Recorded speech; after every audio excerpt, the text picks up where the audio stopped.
இன்றே டவுன்லோட் செய்து உங்கள் ஃபேவரட் ஷோக்களை என்ஜாய் பண்ணுங்க. இது ஒண்ணு காமெடி இல்ல விஷால். ஜாதக பொருத்தம் சரியில்லைன்னா எவ்வளவு பிரச்சனை வரும்னு அனுபவத்துல அறிஞ்சவனா.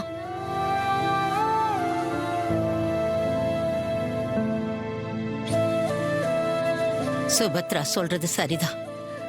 ஜாதக பொருத்தம் பார்க்காம என் மூத்த பையன் பார்த்திபன் பானுமதியை லவ் பண்ணி கல்யாணம் பண்ணிக்கிட்டு வீட்டுக்கு கூட்டிட்டு வந்தான். 2 பேருக்கும் குழந்தையே பிறக்கல. அதுக்கப்புறம் எத்தனை பிரச்சனைங்க. சொத்து பிரிஞ்சு அவ என் பையனோட தனி கொடுத்தன போயிட்டான். அது கூட போகட்டும். ஆனா என் மூத்த புள்ள பார்த்திபன் தள்ளுங்க.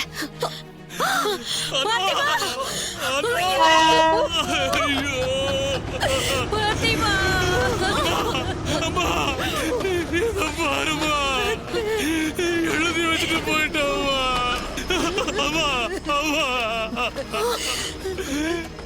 அம்மா, பானுமதி ஜாதகம் சரியில்லைன்னு நீங்க எவ்வளவோ சொன்னீங்க.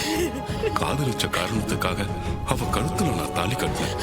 அது தப்புன்னு இப்ப உணர்ந்துட்டமா. அவ ராட்சசிமா. அவ கூட இனிமே என்னால வாழ முடியாது. என்ன மன்னிச்சிருங்கம்மா.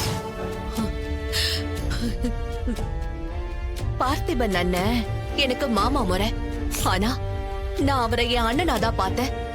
ஏன்னா வேலைக்காரியா இருந்த என்ன என் ஜாதகத்தை பார்த்து இவதான் இந்த வீட்டோட மருமக, இவ வந்தாதான் நம்ம குடும்பம் விருத்தியாகும் அப்படின்னு சொல்லி என்ன கூட்டிட்டு வந்து இந்த வீட்டுக்கு மருமகளாக்குனவரு அவருதான். அம்மா, தம்பி ஜாதகத்தையும் சுபத்ரா ஜாதகத்தையும் செக் பண்ணி பார்த்துட்டேன். பொருத்தம் ரொம்ப அருமையா இருக்குமா. சரிப்பா. சுபத்ரா எங்கப்பா? ஒரு நிமிஷமா. சுபத்ரா,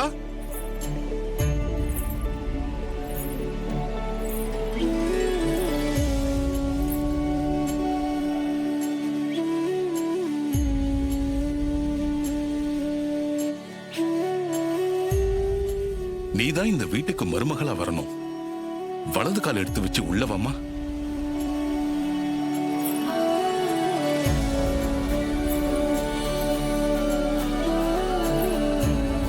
இனிமே இது உன் வீடு.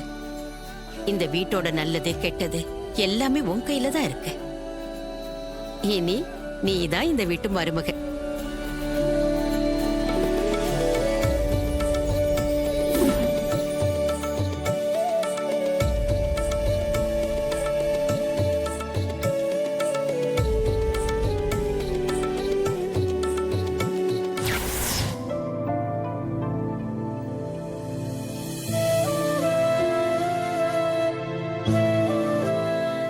நான் சாகர வரைக்கும் அந்த நன்றி என் மனசுலயே இருக்கும்.